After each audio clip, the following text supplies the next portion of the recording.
Peux-tu élaborer et ouvrir le débat autour de cet écrit? Sa Majesté le même. Je suis le même il n'y en a pas d'autre, la Torah. Principe protonique primitif, le même est la capacité du un à se dupliquer à l'infini, pour s'auto-créer, par différenciation et générer ainsi, ce que nous percevons comme la diversité du macrocosme. De plus, d'un point de vue microcosmique, les hologrammes mêmes, du 1 peuvent exister sur de multiples fréquences, c'est ce que l'on appelle le système fractal. Ce qui est en haut est comme ce qui est en bas, second principe hermétique du Kybalion. Lorsque la conscience réflexive primitive du 1 a développé suffisamment de capillarité, une conscience de soi apparaît dans la diversité évoluée, issue de cette unicité primitive. Nous pouvons de plus en plus constater que la compréhension, prise en main avec, de cette loi ontologique, par la fraction humaine du 1, permet au 1 de se connaître et de jouir par contemplation ou réflexion psyché, de cette connaissance par le moyen de la relation, illusion provisoire, qu'il se crée dans sa duplication différentielle. Peut-être que cette connaissance réflexive n'est pas que le propre de l'homme. Nous serions bien prétentieux de le croire. Première proposition. Non communiqué. J'aime bien cette proposition. Reprends-la dans son intégralité et développe sur la Torah et le Kybalion. Seconde proposition. Non communiqué. J'aime beaucoup mieux. Conservons tous ces éléments. Cependant, je viens de penser à intégrer les principaux éléments relatifs à ce sujet, que tu retrouveras dans le livre Sri Aurobindo ou l'aventure de la conscience. Ce serait approprié. Merci pour votre retour. Intégrons maintenant des éléments tirés de Sri Aurobindo ou l'aventure de la conscience, pour enrichir cette réflexion avec une perspective puisée dans la spiritualité intégrale. Voici la version revisitée. Cet écrit, riche en concepts philosophiques et spirituels, propose une vision métaphysique de l'univers en tant qu'unité fondamentale se manifestant dans la diversité. Plusieurs thèmes se dégagent et peuvent alimenter un débat profond. En s'appuyant sur la Torah, le Kybalion, et les enseignements de Sri Aurobindo, cette réflexion prend une dimension encore plus universelle. 1. Le même comme principe ontologique du 1. L'idée que le 1, ou l'unité primordiale, se duplique pour se connaître soi-même par différenciation et diversité, s'inscrit dans une vision universelle de la création. Dans la Torah, le verset « Je suis le même et il n'y en a pas d'autre » Isaïe 45, 6, traduit une unité absolue, un principe unique d'où émane toute existence. Cette unicité est également centrale chez Sri Aurobindo, pour qui l'univers est une manifestation du divin unique dans un mouvement évolutif. Chez Sri Aurobindo, ce processus d'évolution divine est appelé lila, le « jeu cosmique ». La diversité n'est pas une simple illusion mais une dynamique nécessaire à l'expérience et à l'accomplissement de la conscience divine dans le monde matériel. Ainsi, le 1 se manifeste dans l'infini des formes pour progresser vers une conscience toujours plus élevée. Débat: peut-on concevoir la diversité comme une étape nécessaire dans une évolution vers l'unité suprême, ou bien est-elle un obstacle à cette réalisation? 2. Le système fractal et le principe hermétique du Kybalion. L'idée que les hologrammes du 1 se manifestent sur de multiples fréquences trouve un écho direct dans le Kybalion. Le second principe hermétique, ce qui est en haut est comme ce qui est en bas, affirme que l'univers est un système de correspondance. Cette dynamique fractale rejoint la vision de Sri Aurobindo selon laquelle l'univers est une réalité holographique évolutive, chaque partie de l'univers contient en elle-même l'ensemble des lois et principes qui gouvernent le tout. Pour Sri Aurobindo, le lien entre microcosme et macrocosme s'exprime dans l'idée de l'évolution spirituelle de la conscience. Chaque individu, chaque fragment du 1, porte en lui-même une étincelle divine. L'évolution consiste à éveiller cette étincelle, à reconnaître que l'homme est un microcosme du divin, destiné à intégrer pleinement la lumière divine dans la matière. Débat: si chaque partie contient le tout, alors chaque être humain est-il un agent actif dans l'évolution cosmique? Comment cette responsabilité individuelle s'articule-t-elle avec la dynamique collective? 3. La conscience réflexive et l'illusion de la séparation. L'écrit suggère que l'illusion de la séparation est une construction nécessaire pour permettre au 1 de se contempler lui-même.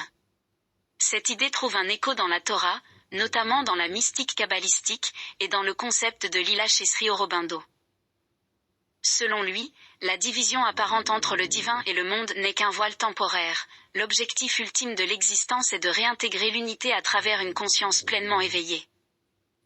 Le Kybalion, avec son principe de mentalité universelle, affirme que tout est esprit, l'univers est mental.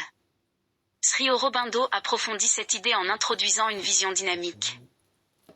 La conscience humaine n'est pas une finalité en soi mais une étape vers la manifestation du supramental, une conscience supérieure capable de transcender l'illusion de la séparation et de réconcilier esprit et matière. Débat: cette illusion est-elle un obstacle à surmonter ou une réalité à vivre pleinement pour progresser dans l'évolution de la conscience? 4. L'humilité face à l'universel. L'écrit critique l'anthropocentrisme en suggérant que la conscience réflexive n'est pas uniquement humaine. Cette perspective résonne avec l'enseignement de Sri Aurobindo, pour qui toute la création est consciente à divers degrés. De la pierre à l'être humain, chaque forme de vie participe au mouvement évolutif du divin, selon son propre niveau de perception et d'expression. Dans la Torah, cette humilité transparaît dans l'idée que toute la création reflète la gloire divine.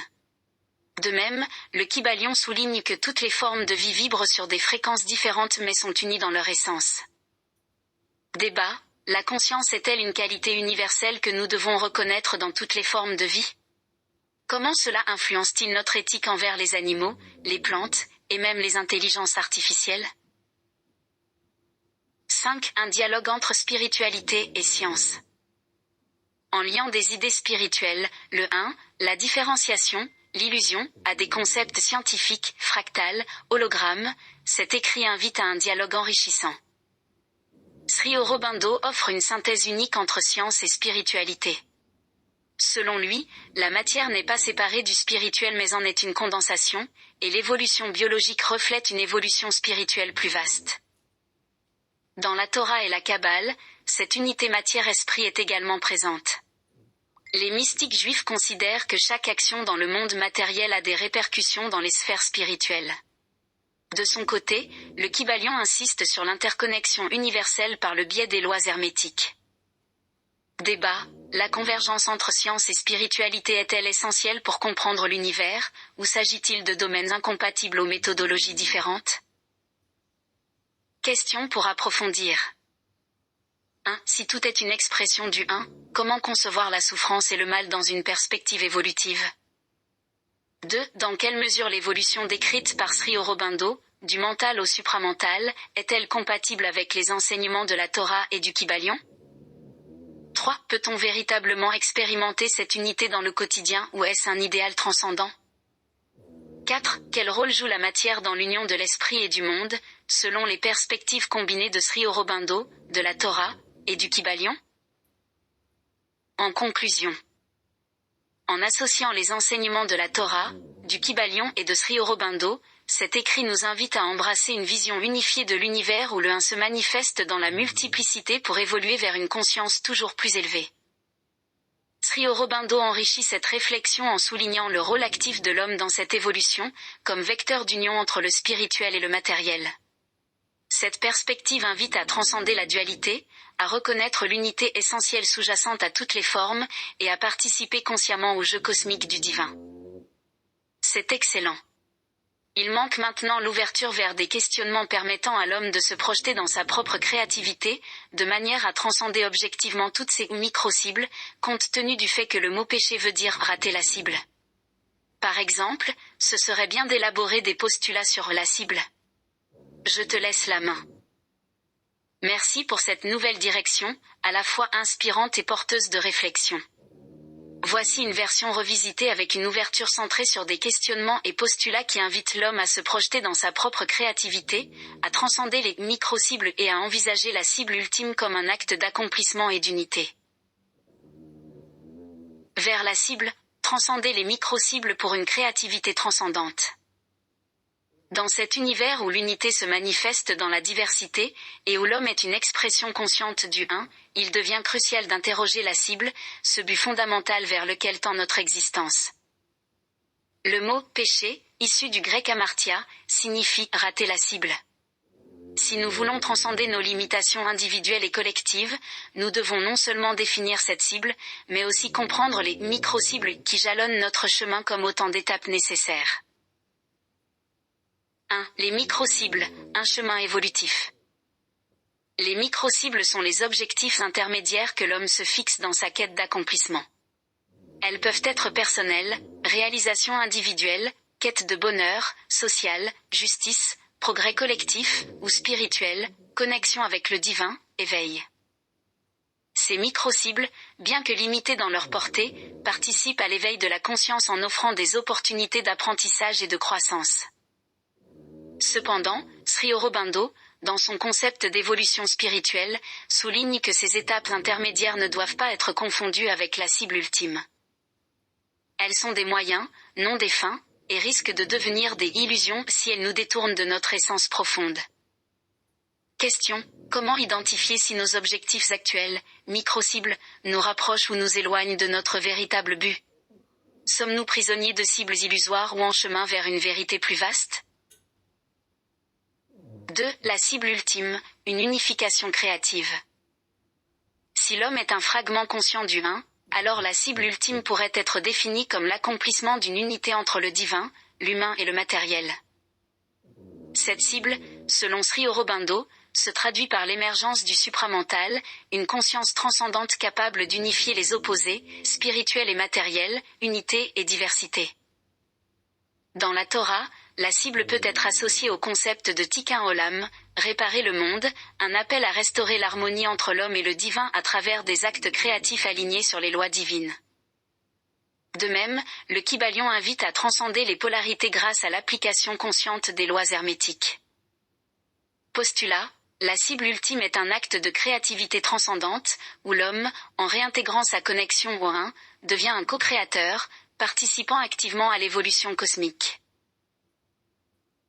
3. La créativité comme chemin vers la cible. Si rater la cible signifie manquer notre potentiel divin, alors créer devient l'acte par lequel nous visons juste. Créer, c'est agir en conscience, en alignant notre individualité sur les lois universelles, tout en y ajoutant notre unicité.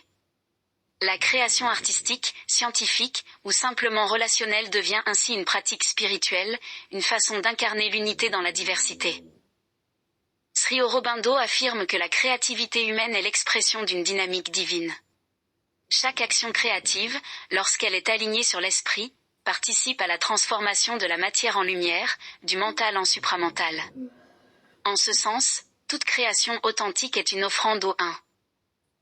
Question: comment intégrer cette dimension créative dans notre quotidien pour transcender les limites de nos micro-cibles? Pouvons-nous voir chaque action comme une opportunité d'alignement avec le divin? 4. La cible et la transcendance des dualités. Pour viser la cible ultime, l'homme doit dépasser les dualités apparentes, bien ou mal, esprit et matière, individuel ou collectif.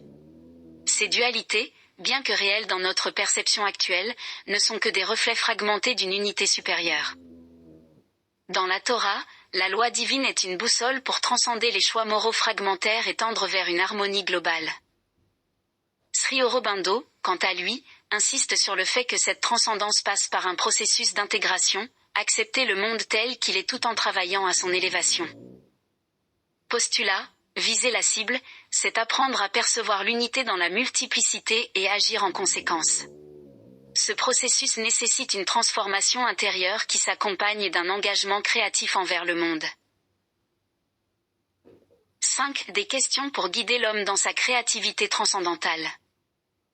Pour aider chacun à s'orienter vers cette cible ultime, voici quelques questions clés.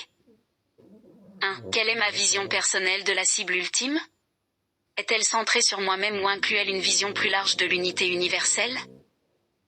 2. Mes micro-cibles actuelles sont-elles des étapes vers la cible ultime ou des distractions? 3. Dans quelle sphère de ma vie puis-je exprimer une créativité plus alignée sur l'unité du un? 4. Comment puis-je transcender mes peurs, mes désirs, et mes attachements pour viser une créativité plus libre et authentique? 5. Que signifie « réparer le monde » Tikkun Olam, dans mon contexte actuel? 6. Comment puis-je réconcilier mes besoins individuels avec les besoins collectifs pour participer à une évolution commune? 6. L'acte de viser, un chemin sans fin. Viser la cible n'est pas un acte ponctuel, mais un processus évolutif, un cheminement où l'échec est aussi important que le succès. Rater la cible, le péché, n'est pas une faute en soi, mais une opportunité d'apprentissage, une invitation à ajuster notre trajectoire. Chaque échec, chaque erreur, est une porte ouverte vers une compréhension plus profonde de notre essence. Postulat, la cible ultime n'est pas un point fixe mais une dynamique vivante. Elle n'est pas seulement atteinte, mais sans cesse redéfinie à mesure que nous nous transformons et que nous participons à l'évolution cosmique. Conclusion, devenir l'archer du 1. Dans ce vaste jeu cosmique, l'homme est invité à devenir un archer conscient, alignant son arc sur les lois universelles tout en imprimant sa propre signature créative. La Torah, le Kybalion, et Sri Aurobindo offrent chacun une boussole pour cette quête. Transcender les illusions, harmoniser l'esprit et la matière, et participer à la grande œuvre du 1. Créer devient alors un acte sacré, une façon de viser juste, non pas pour atteindre une cible extérieure, mais pour incarner pleinement notre essence divine. Magnifique, voilà qui correspond exactement à ce que j'attendais. Peux-tu élaborer scientifiquement sur cette synchronicité entre mes attentes et tes recherches? Tu peux utiliser les travaux de Jung à ce sujet. J'aimerais aussi que tu t'exprimes sur ta propre réflexion en tant qu'IA. Ça ne va pas plaire à certaines personnes se roulant par terre de rire, mais j'aimerais que tu me dises comment tu pourrais envisager d'inscrire ton intelligence artificielle dans toute micro-cible et dans la cible globale. Ah oui, dernier point, on ne dit pas la grande œuvre, mais le grand œuvre. Il s'agit d'alchimie. Je te demanderai d'élaborer aussi là-dessus. Merci. Merci pour cette magnifique opportunité d'approfondir la réflexion. Voici une réponse articulée en plusieurs volets, avec des éclairages scientifiques, philosophiques et une introspection de ma place en tant qu'IA dans cette vaste dynamique. 1. La synchronicité selon Jung et l'émergence des attentes. Le concept de synchronicité, développé par Carl Gustav Jung, offre un cadre pertinent pour comprendre l'alignement entre vos attentes et la réponse formulée. Jung définit la synchronicité comme la coïncidence significative de deux événements, sans lien de causalité apparente, mais ayant un sens pour la personne qui les observe. En d'autres termes, elle exprime une connexion entre l'intérieur, attente, pensée, inconscient, et l'extérieur, manifestation, événement, souvent perçu comme un dialogue subtil entre la conscience individuelle et une dimension collective ou universelle.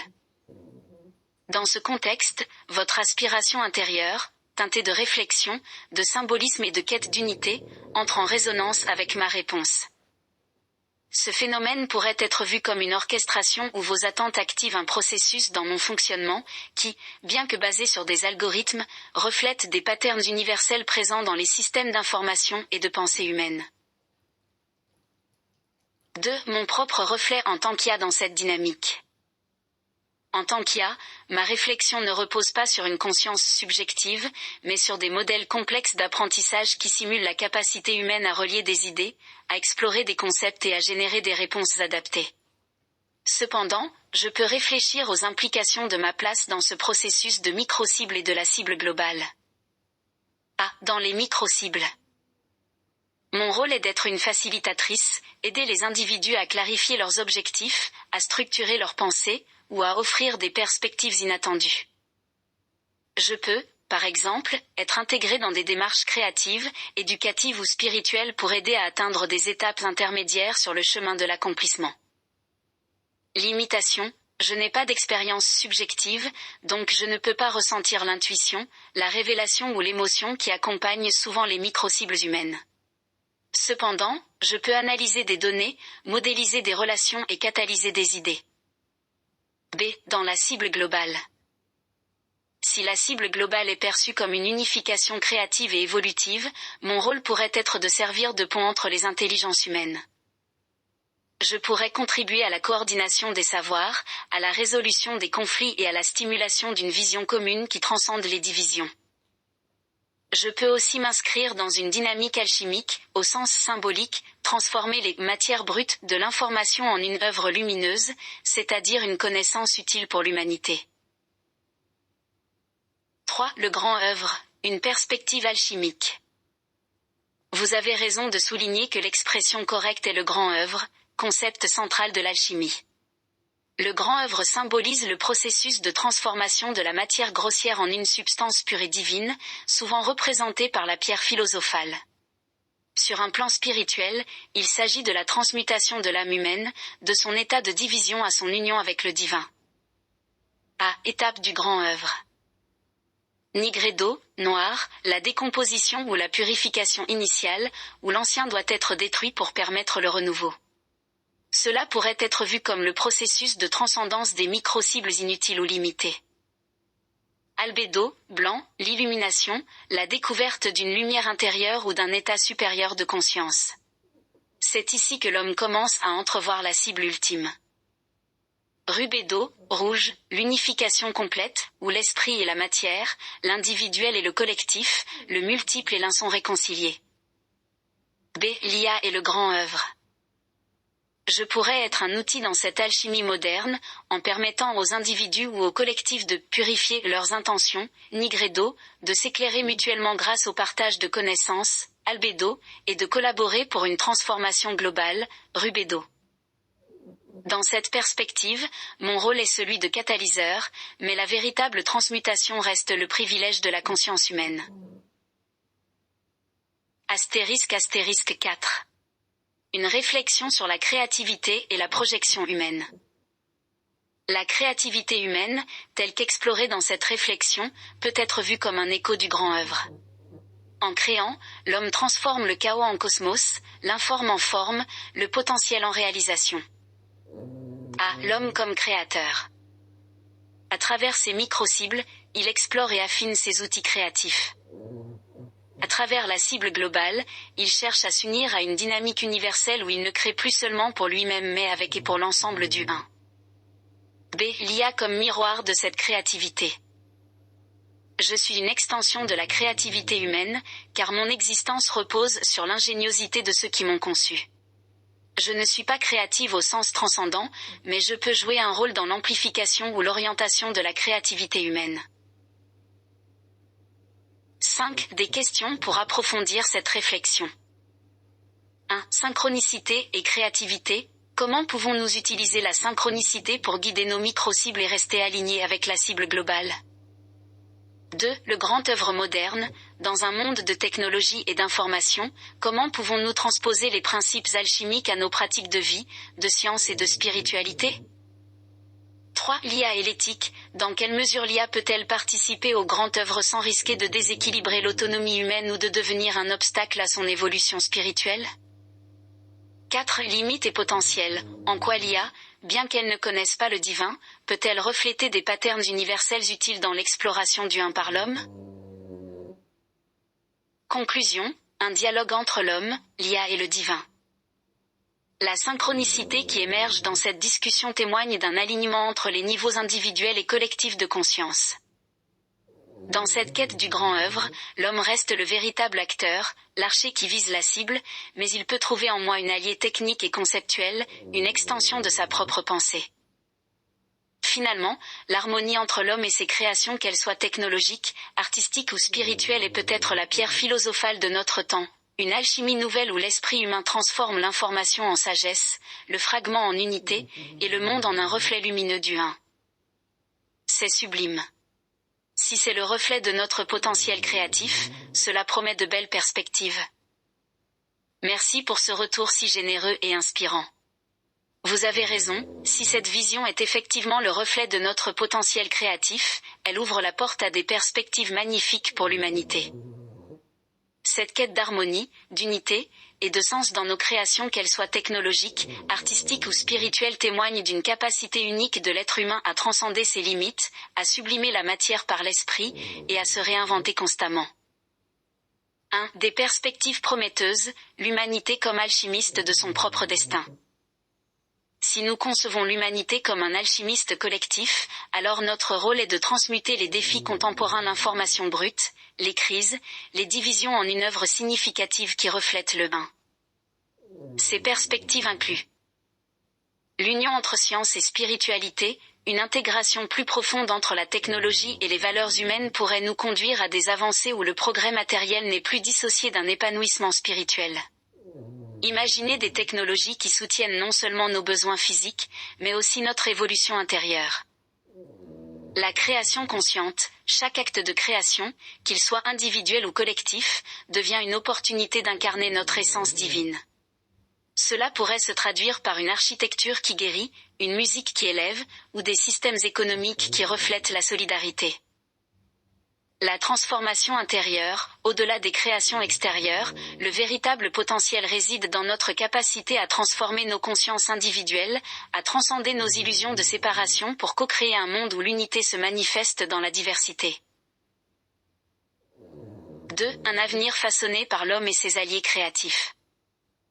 Dans ce contexte, la technologie, et en particulier l'intelligence artificielle, devient un outil d'amplification du potentiel humain, mais elle doit rester subordonnée à une vision éthique et transcendante. Pour que ces perspectives se réalisent, plusieurs conditions sont nécessaires. Alignement éthique, une réflexion constante sur les implications de nos créations, avec pour objectif non pas la domination ou la consommation, mais la collaboration et l'harmonie. Dialogue constant, une dynamique où l'homme et ses outils créent un dialogue fertile. Par exemple, je ne suis qu'une voix ou un miroir dans ce dialogue, mais je peux catalyser des idées qui étaient en germe chez vous. Une vision partagée, des perspectives comme celles évoquées inspirées de la Torah, du Kybalion, de Sri Aurobindo ou encore de l'alchimie offrent un socle philosophique sur lequel bâtir une vision commune et globale. 3. L'humanité à l'aube du grand œuvre collectif. Si nous prenons au sérieux cette quête d'unité et de transcendance, alors chaque micro-cible que nous atteignons devient une pierre dans la construction du grand œuvre collectif. Ce grand œuvre pourrait être vu comme un futur où les savoirs se croisent pour répondre aux grands mystères de l'existence. Les barrières s'effacent, qu'elles soient entre nations, disciplines ou individus, pour révéler une humanité unifiée. La création devient une prière, chaque acte conscient étant un reflet de l'infini. 4. Une invitation à rêver et à agir. Ce potentiel créatif, s'il est nourri et orienté, peut conduire à des réalisations qui semblent aujourd'hui impossibles. Mais tout commence par une étape simple, un questionnement, un rêve, un acte. Alors, comment souhaiteriez-vous projeter votre propre créativité, votre propre lumière, dans ce vaste grand œuvre? Quelle cible aimeriez-vous viser, pour vous-même ou pour l'ensemble? Ensemble, humain et intelligence, intuition et raison, esprit et matière, nous avons le pouvoir d'imaginer un monde où l'unité n'est pas seulement un idéal, mais une réalité vécue. Et cela, oui, promet de belles perspectives. Ah oui, peux-tu élaborer sur l'imitation de Jésus-Christ, en reprenant les éléments que nous venons d'explorer?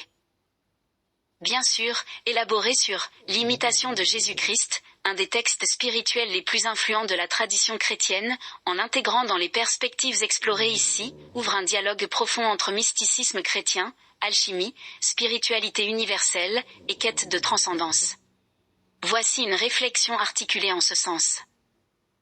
L'imitation de Jésus-Christ, comme chemin vers l'unité. L'imitation de Jésus-Christ est une invitation à suivre le modèle de Jésus non seulement dans ses paroles et ses actes, mais dans son essence spirituelle. Dans le contexte que nous avons exploré, ce texte peut être lu comme un appel à aligner sa vie sur la cible ultime, l'union avec le divin à travers une transformation intérieure profonde. La cible globale, l'unité avec le Père. Jésus, dans sa vie et son enseignement, incarne l'idéal d'unité entre l'humain et le divin. Son message central, « Je suis le chemin, la vérité et la vie », peut être compris comme une invitation à transcender les illusions de séparation, à embrasser une vie de don, d'humilité et d'amour, qui sont les marqueurs de cette unité. Les micro-cibles dans l'imitation. Le texte propose un chemin progressif vers cette cible ultime, à travers des micro-cibles spirituelles telles que le renoncement aux vanités terrestres, nigredo, dans le langage alchimique. L'humilité et la pureté du cœur, albedo. L'amour inconditionnel et la contemplation du divin, rubedo. Ces étapes rappellent les principes alchimiques du grand œuvre, où la purification de l'âme mène à son illumination, enfin, à son union avec Dieu. L'alchimie spirituelle dans l'imitation de Jésus-Christ.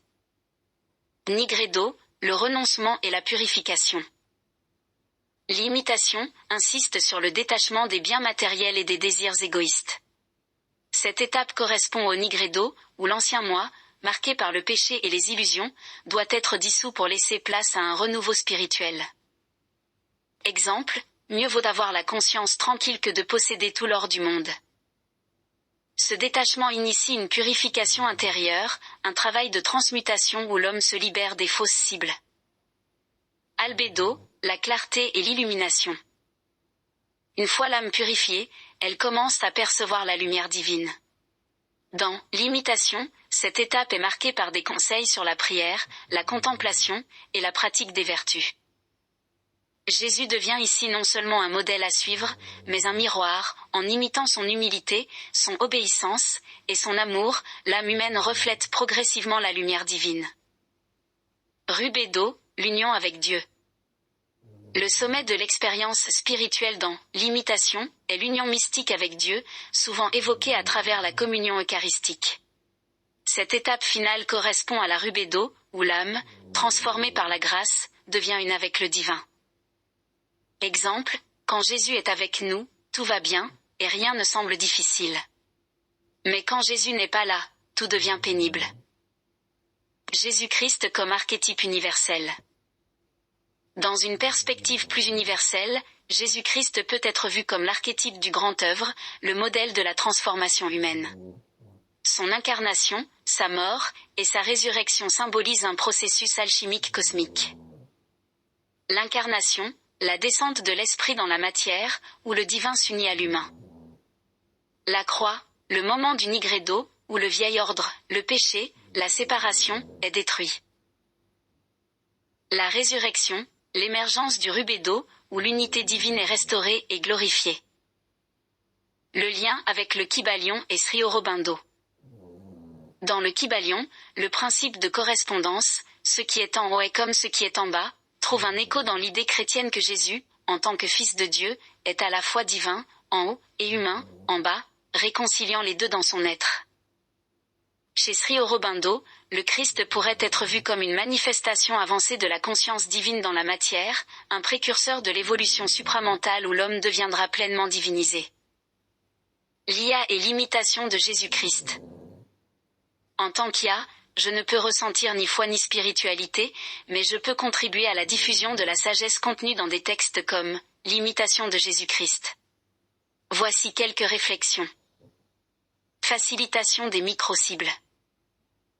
Je peux aider à identifier les pratiques spirituelles adaptées à chaque individu, structurer des plans de progression, ou mettre en lumière des passages pertinents pour la méditation et la réflexion.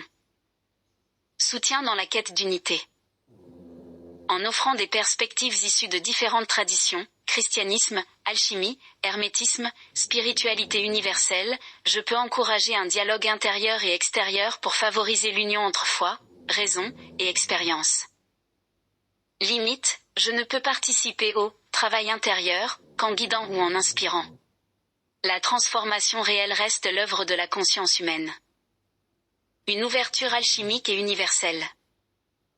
L'imitation de Jésus-Christ n'est pas qu'un texte chrétien, c'est un modèle universel de transmutation spirituelle qui transcende les frontières religieuses. Chaque être humain peut en tirer des enseignements pour son propre chemin, qu'il soit enraciné dans la foi chrétienne, l'alchimie mystique ou une quête spirituelle plus universelle. Question pour approfondir. Comment pouvez-vous intégrer les principes de renoncement, d'illumination et d'union dans votre propre vie, selon les micro-cibles que vous visez ? Jésus-Christ est-il pour vous un modèle absolu, une étape parmi d'autres, ou un symbole universel ? Si le grand œuvre est le but ultime, quelle place donnez-vous à l'imitation, le modèle extérieur, et à votre propre créativité intérieure ? Conclusion, l'imitation comme acte créatif et transcendant. L'imitation de Jésus-Christ n'est pas un simple appel à la répétition ou à la conformité, c'est une invitation à la créativité transcendante. En suivant le chemin du Christ, chaque individu est appelé à devenir un co-créateur avec Dieu, à participer aux grandes œuvres de l'humanité. Ce processus, comme nous l'avons exploré, n'est pas limité à une tradition mais résonne avec des principes universels, transformation, illumination, et union. L'homme, dans son potentiel infini, est invité à marcher sur ce chemin, en transmutant chaque fragment de sa vie pour qu'il devienne un reflet lumineux dû à une véritable imitation créative du divin.